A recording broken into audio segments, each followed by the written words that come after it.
to our kettle here where it's boiling. So it's been boiling for an hour.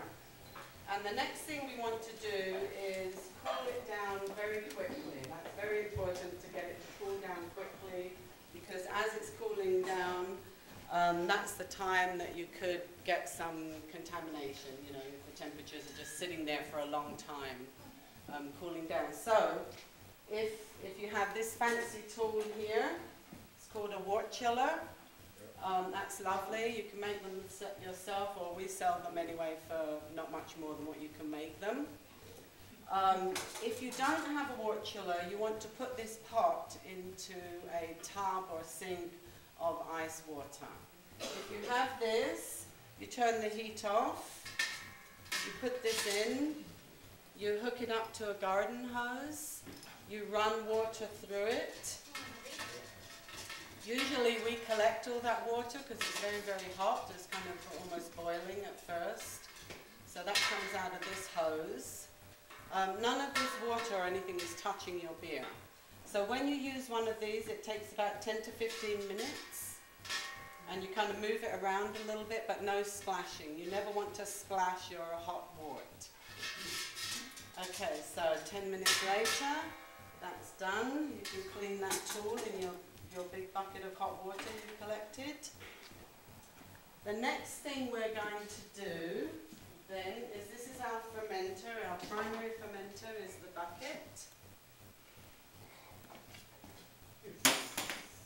This would actually be down here, so for those who can't see, you can just imagine that. And where's our yeast? Oh yes, mustn't forget the most important part. I've been shaking this up. It'll look like coffee. You can see all the yeast is at the bottom.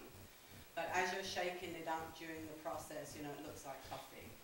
And it's important not to shake it really vigorously about half an hour before you're going to pitch it, because if you do and you open this up, it just all over the place. So that's not good.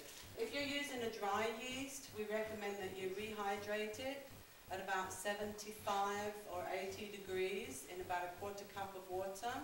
There's a lot more I can tell you about that, but I'm not going to. There's a lot more I can tell you about everything, but I'm not going to. So just so you get an overall picture.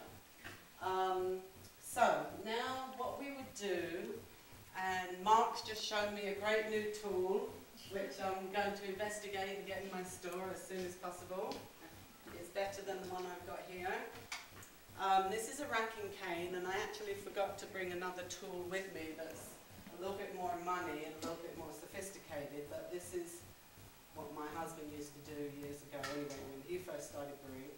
So this clip, which as I said, Mark's shown me a better version.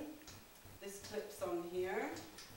It helps hold it still for you.